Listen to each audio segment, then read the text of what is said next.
అందరికి క్రిస్మస్ 25వ తారీఖు స్టార్ట్ అయితే మాకు మాత్రం ఫస్ట్ వీక్ నుంచి స్టార్ట్ అయిపోయింది. ఎందుకో చెప్తా వీడియో లాస్ట్ వరకు. ప్రతిరోజు 25వ తారీఖు పండుగ ఎలా చేయాలనే మా అందరి ఆలోచనలు. ఒక పక్క చిన్నపిల్లల డాన్స్. సంవత్సరం అంతా జాబ్స్ లో బిజీగా ఉండి ఇండియాలో ఎక్కడున్నా సరే డిసెంబర్ వచ్చేసరికి మాత్రం అందరం ఒక చోట చేరుకుంటాం. ఓళ్ళంతా జరుపుకుని ఈ పెద్ద ఫెస్టివల్ అంటే మా అందరికి చాలా ఇష్టం. చర్చిలో ఏదైనా చిన్న వర్క్ ఉందంటేనే చాలా హ్యాపీ ఫీల్ అయ్యాము. అలాంటిది మన చర్చిలో మనందరం కలిపి పెద్ద స్టార్ పెట్టాలి, లైటింగ్ పెట్టాలి అంటే ఇంకెంత హ్యాపీ ఫీల్. ఇంకా స్టార్ పెట్టడం వర్క్ స్టార్ట్ అని మన సాఫ్ట్వేర్ ముత్యాలు కూడా ఏదైనా చిన్న పని ఉంటేనే మనం పెద్ద పెద్ద ప్లాన్.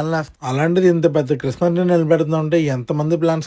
కానీ చర్చిలో ఉన్న పెద్దవాళ్ళు చిన్నవాళ్ళు వయసుతో సంబంధం లేకుండా ప్రతి ఒక్కరు కలిసి ఈ రోజు ఈ క్రిస్మస్ ట్రీ పనులు అయితే స్టార్ట్ చేసి చర్చ్ లో కూడా క్రిస్మస్ సెలబ్రేషన్ స్టార్ట్ అయిపోతే కింద కామెంట్ చేయండి. అందరం ప్రతి ఇంట్లో క్రిస్మస్ స్టార్స్ పెడతాం, క్రిస్మస్ ట్రీస్. కానీ చర్చ్ లో ఉన్న యూత్ అందరూ కలిసి లైటింగ్స్ ని, స్టార్స్ ని, ట్రీస్ ని పెట్టేటప్పుడు సిచ్యువేషన్ చూసిన అందరికి పండుగ వాతావరణం అయితే స్టార్ట్ అయిపోతుంది. అందరం ఎప్పటి నుంచో వెయిట్ చేస్తున్న మూమెంట్ కూడా వచ్చేస్తుంది. దాదాపు 4-5 గంటలు కష్టపడి ఏదైతే ప్లాన్ అనుకున్నామో ఎగ్జాక్ట్ గా అదే ప్లాన్ ఎగ్జిక్యూట్ చేసి సక్సెస్ఫుల్ గా ప్రేయర్ స్టార్ట్ చేసి క్రిస్మస్ ట్రీని అయితే నిలబెడదామని అయితే ఫిక్స్ అయ్యి. ఇలా మేము మాత్రమే కాదు, మన చుట్టుపక్కల ఉన్న ప్రతి చర్చిలో ఉన్న యూత్ అందరూ ఇలాగే కష్టపడి వాళ్ళకి ఇష్టమైన క్రిస్మస్ ట్రీని అయితే చర్చిలో అయితే నిలబెడతారు. ఫైనల్లీ మనం అనుకున్న పని అయితే అయిపోయింది. అందరికీ ముందుగా అడ్వాన్స్ హ్యాపీ క్రిస్మస్. లైటింగ్ అంతా ఎలా ఉందో పార్ట్ 2 కోసం వెయిట్ చేయండి.